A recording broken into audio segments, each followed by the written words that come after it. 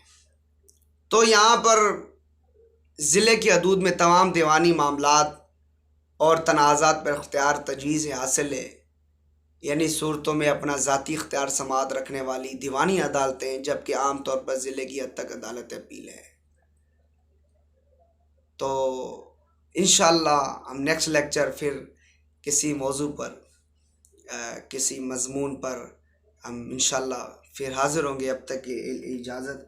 پاکستان زندہ باد، اور بارش ہو رہی ہے، اور انشاءاللہ میرے لیے دعا کیجیے گا۔